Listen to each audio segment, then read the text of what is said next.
Hasta nuestros días, el Corsair es considerado como el mejor avión de caza de un motor de pistones. Tras su entrada tardía en la Segunda Guerra Mundial, adquirieron rápidamente gran reputación gracias a su destacado desempeño. El excelente desempeño en combate aire-aire del Corsair le convirtió en el único caza con motor de pistones norteamericano cuya producción se extendió hasta la Guerra de Corea. Vuele alto en el Corsair F-4U de la Chance Boat en Alas.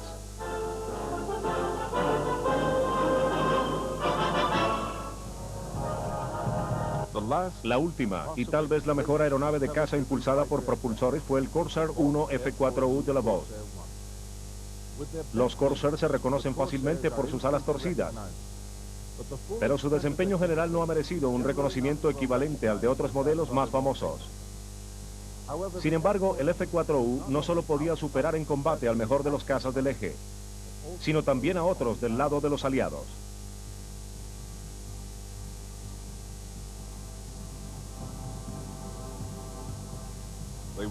Eran poderosos, rápidos, estaban bien armados, fuertes y confiables, combatientes ideales. Hacia el final de la guerra, se cancelaron la mayoría de los pedidos concernientes a aeronaves de todo tipo, pero el F-4U permaneció en el corazón del atareado programa de desarrollo y producción. Para aquellos que gustan de discutir los méritos relativos de los caza que participaron en la Segunda Guerra Mundial, este desarrollo continuado indica la alta estima que le tenían en las Fuerzas Armadas norteamericanas a esta aeronave. No solo se continuó el uso y la producción del Corsair en la era de los jets. Al verse enfrentados en Corea a aviones de caza jet, los resultados le favorecieron considerablemente.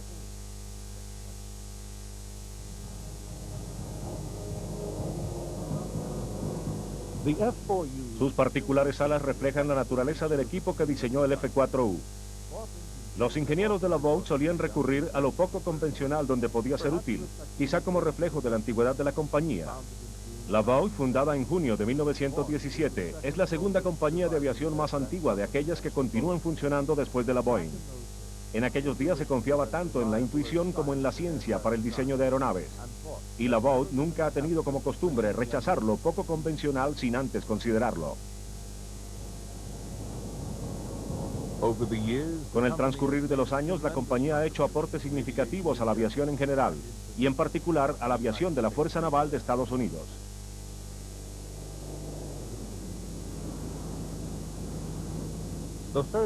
El primer avión que despegó de la plataforma del portaaviones original de la naval norteamericana, el Langley, el 17 de octubre de 1922, fue un diseño de la Vought, el VE-7. Este fue tan solo uno de los muchos hechos históricos en los que la compañía ha participado. Anteriormente, el VE-7 había hecho parte de los primeros 2 escuadrones de caza de la naval. La relación entre la naval y esta compañía se ha mantenido para beneficio de ambas.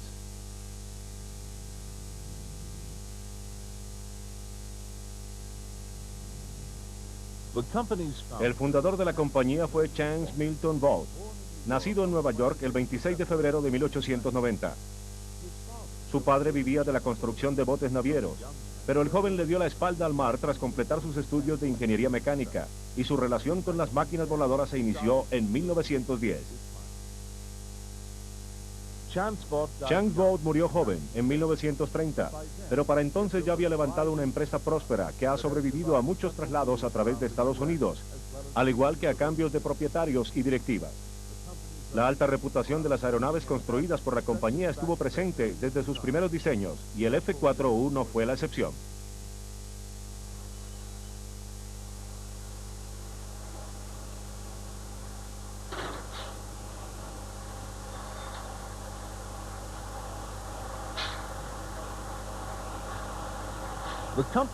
El primer avión de la compañía fue construido en una habitación en el tercer piso de una abandonada fábrica de medias para damas. Construido, lo bajaron en partes hasta la calle desde las ventanas y luego lo ensamblaron de nuevo para probar el motor conectándolo a un poste telefónico. A pesar de su extraño nacimiento, se trataba de un diseño que tuvo mucho éxito. Este avión era el VE-7, VE por Vought Experimental, y el 7 indicaba que se trataba del séptimo diseño de Charles Vought. Se le describió modestamente como un entrenador avanzado de 2 puestos, pero su recepción por parte de los pilotos de la Armada en febrero de 1918 fue tan favorable que se ordenó su producción en serie como un avión de caza.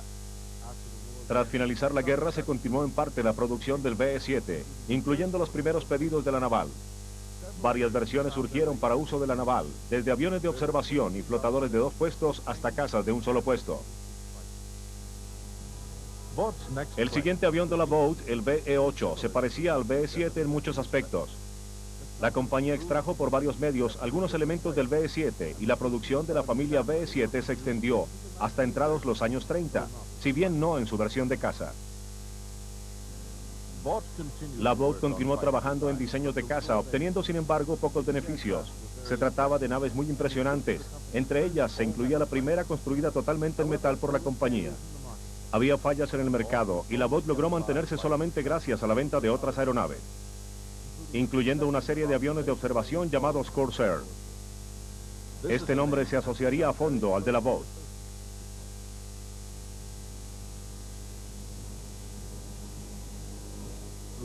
En la década de los 20 e incluso en los 30, la compañía Vought prosperó en silencio.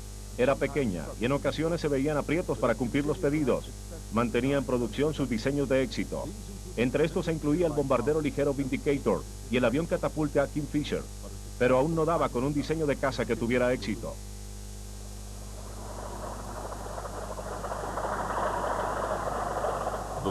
El B-141 fue un fracaso espectacular.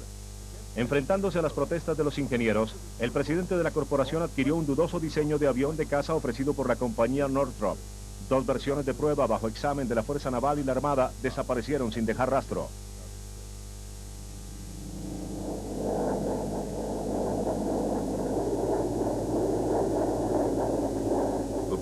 El avión tenía una recuperación de giro aterradora y a pesar de todos los esfuerzos realizados por los hombres de la Vought, era demasiado peligroso.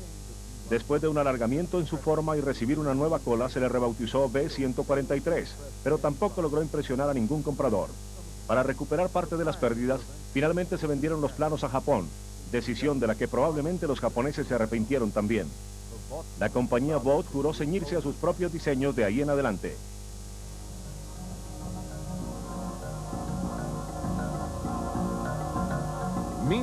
Entre tanto, en 1936, el ingeniero principal de la compañía, Rex Beisel, había comenzado a trabajar en un nuevo avión de caza para la naval. El diseño se completó y entregó en 1938. Esta sería la 6ª entrega de un diseño de un avión de caza por parte de la compañía y la primera en ser recibida con aceptación. En el interior de la compañía se le conocía como el B-166, pero se le aceptó para las pruebas bajo el nombre de XF-4U.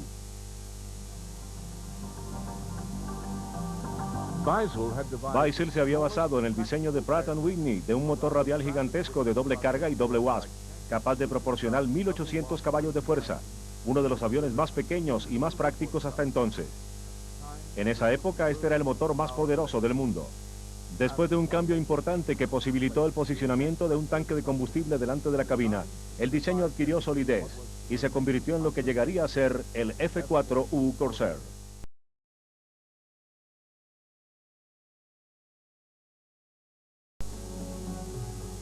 Pasarían más de 4 años desde la primera orden de prueba antes de que se produjese la entrega del primer avión salido de la línea de producción. En esos 4 años, Europa se había sumado a una guerra que involucró al mundo entero. En el furor de esta, los pilotos de la compañía que habían manejado los primeros vuelos de prueba lo hicieron de nuevo, con la certeza de que el Corsair entraría en combate. Apreciaban la habilidad del avión y estaban ansiosos de verle recibir un mayor reconocimiento.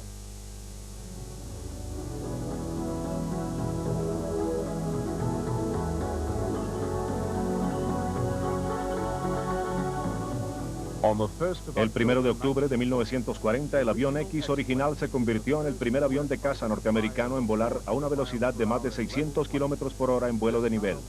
Esto no solo justificaba la fe en el motor radial, sino que confirmó a la naval que este era el avión a utilizar en la posición de caza con base en portaaviones.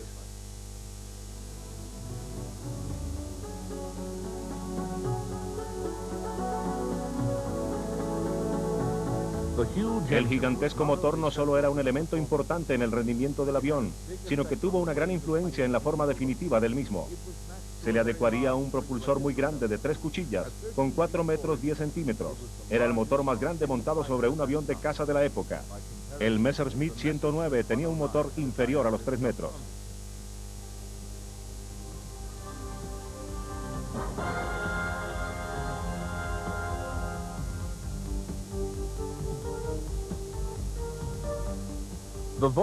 La compañía Vought estaba afiliada a Sikorsky bajo la protección de la Unión de Corporaciones de Aeronaves. Pratt & Whitney, los constructores del motor del avión, eran también parte de la corporación, como también lo era el constructor del propulsor del avión, la compañía Hamilton Standard.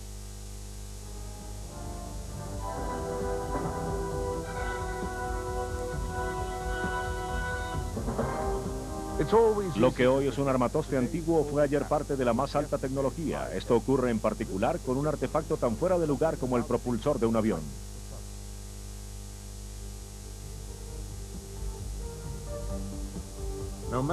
Sin importar la buena calidad de un motor, este ha sido diseñado para cumplir una sola función: conducir un propulsor.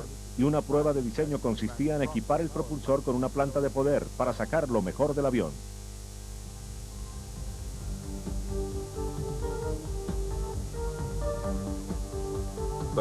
La compañía Hamilton Standard empleó la más alta tecnología disponible en el campo de la aviación. Los propulsores se construían en torno a una fría cuerda de acero estirada, con las cubiertas soldadas luego con plata. La tecnología producía resultados exactos y una estampa duradera.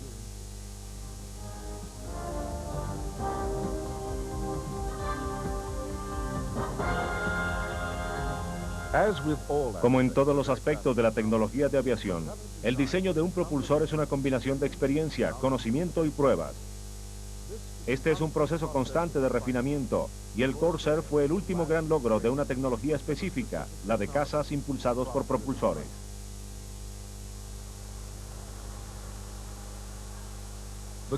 La planta de poder del Corsair era un motor radial de 18 cilindros en 2 hileras enfriado por aire. Con un diámetro interior de 13 centímetros y una carrera de 15, tenía una capacidad de 45.733 centímetros cúbicos.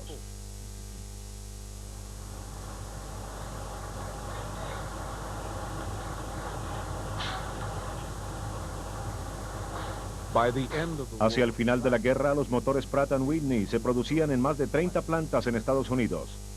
26 de estas estaban bajo el control de la compañía, y otras 6 producían motores bajo una licencia nominal durante el tiempo de guerra.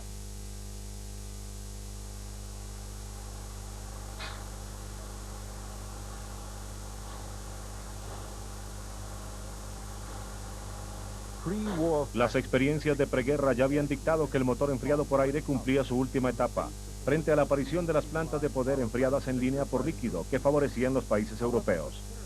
Sin embargo, para uso en portaaviones, el motor radial ofrecía ventajas que justificaron la continuidad de su uso. A pesar de la tendencia dominante de la época, 2 de los mejores aviones de caza norteamericanos durante la guerra y los 2 primeros en exceder los 600 kilómetros por hora, el P-47 Thunderbolt y el Corsair, estaban impulsados por motores radiales.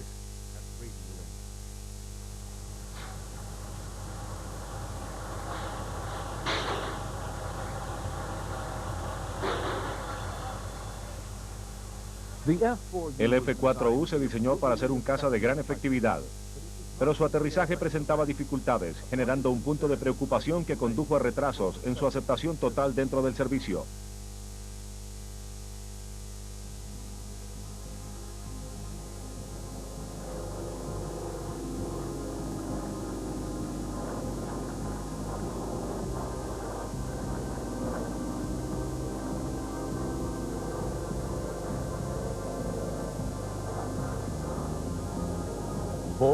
La naval no tenía dudas en cuanto al excelente desempeño del avión como caza, pero había una preocupación creciente. ¿Era seguro operarlo desde un portaaviones?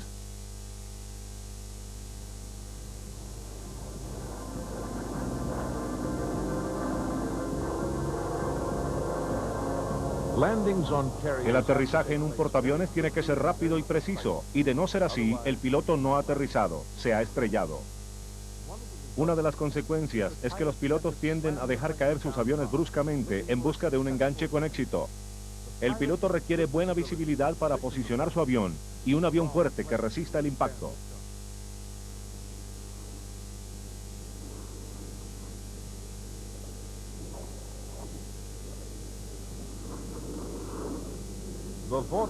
Los ingenieros de la Vought, gracias a su estrecha relación con la Fuerza Naval, conocían los factores involucrados en el aterrizaje en un portaaviones.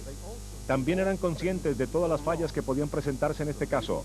La Fuerza Naval filmaba cada aterrizaje en sus portaaviones y el colapso del tren de aterrizaje fue registrado en muchas de sus películas.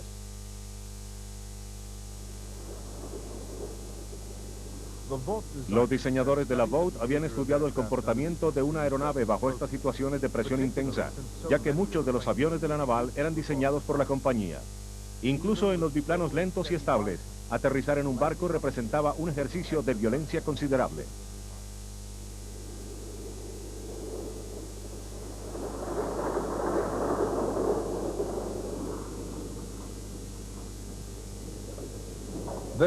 Existían soluciones al problema, incluyendo un mejoramiento del tren de aterrizaje, aumentar la visibilidad del piloto y mejorar su entrenamiento.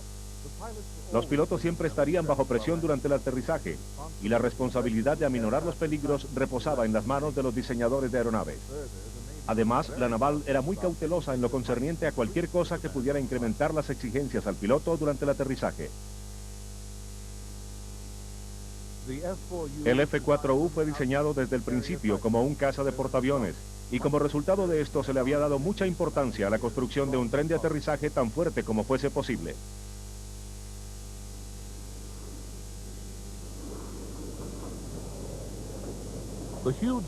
El gigantesco propulsor requería de un amplio espacio abierto sobre el cual aterrizar. Esto manifestaba la necesidad de un tren de aterrizaje alto. Las alas de gaviota invertidas fueron diseñadas específicamente para compensación. Un ala poco convencional no era obstáculo alguno para los equipos de la Vought. Un caza necesitaba toda la potencia posible, y si para esto se requería un ala de forma extraña, no había ningún problema.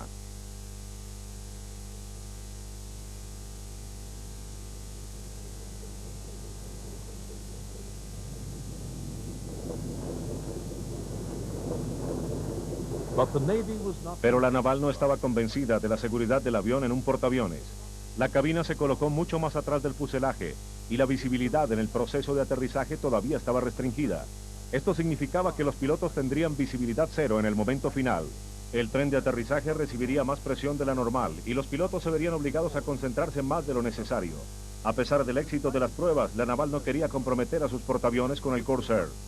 El F-6F Hellcat de la Grumman era un avión mucho más convencional y finalmente fue el seleccionado. Si bien estaban diseñados para cumplir su servicio desde un portaaviones, los primeros Corsair norteamericanos se vieron restringidos a operaciones de base en tierra como parte de los cuerpos de Marines.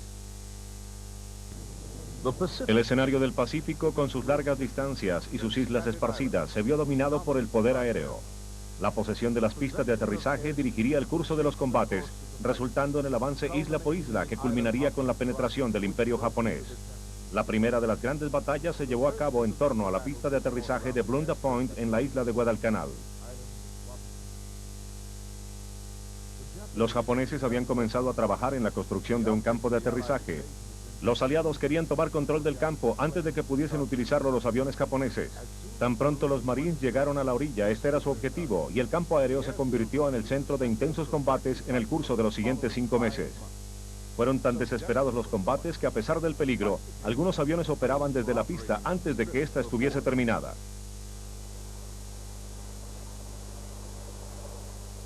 Los Marines estaban equipados con una selección de aviones de la naval, incluyendo el F-4F Wildcat de la Grumman. Era claramente inferior al cero, y los Marines dependieron de la estrategia y el trabajo en equipo para mantenerse a la par con los aviones japoneses.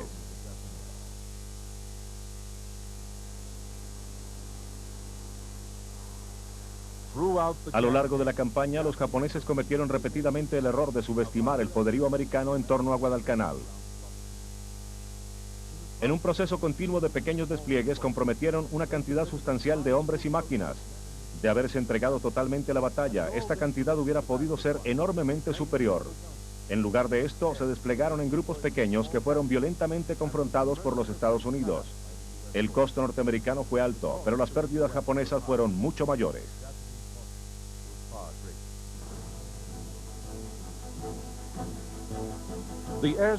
La pista de Guadalcanal, renombrada Campo Henderson, se terminó y se transformó en un activo importante en la lucha continua de las Islas Salomón. La estera de acero estabilizaba la superficie y hacía seguras las operaciones. Los cuerpos de Marines se establecieron para una larga ocupación.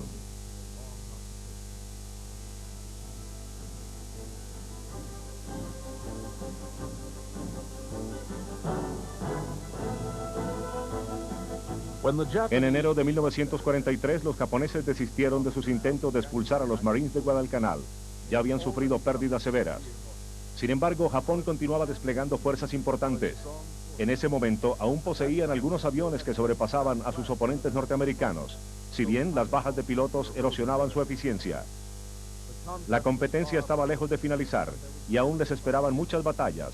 Pronto llegaron los primeros Corsair al escenario para cumplir su papel en el conflicto.